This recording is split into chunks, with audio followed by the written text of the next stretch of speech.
during the time of the transition, there was a Babylonian captivity, remember, for the Jews, and then they were defeated, and now the new king is going to let them go back and rebuild their temple. But in between these kings, there was a king of Persia, and his name was Ahazurus. And King Ahazurus, why do all these kings want their big drunken parties all the time? Anyway, King Ahazurus had a beautiful wife named Vashti. So he and Vashti were going to have a big party for him to celebrate.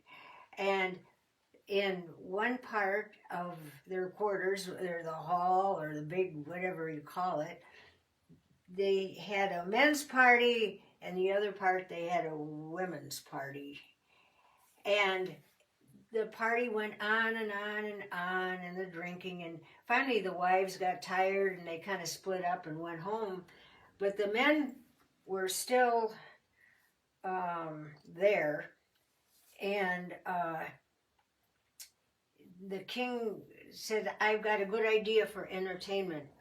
I'm going to go get my beautiful wife, my queen, Vashti. I'm going to send for her, and I'm going to have her do a dance and show off her beauty in front of everybody, all these men.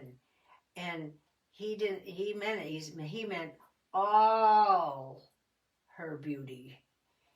And so he sent for Vashti. I'm trying to shorten this up a little bit. He sent for Vashti, and Vashti heard what he wanted, and she said, no way, king, old baby. Nothing like that's going to happen for me. I'm out of here. And so the servant went back and told the king what she said, and he was, what? I don't think she said it that way, but anyway, he was greatly humiliated and humbled, and he had this room full of men waiting. And so, being so humbled, the men saw him just sitting there, he got a no from his wife. And so they got together, and it says all the noblemen and the satraps. What is a satrap? I don't know what a satrap is. I'll have to look it up. I know what a rat trap is, but not a satrap is.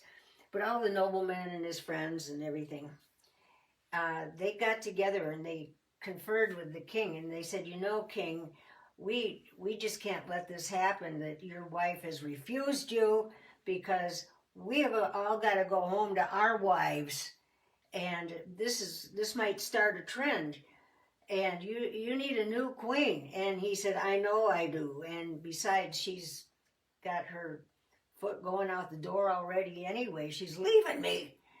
And they said, well, you got to do something about that. Well, in the meantime, while this is going on and the king is stewing, there's a man that the king has a lot of respect for, a Jewish man. He uses him as a servant and his helper and his gatekeeper.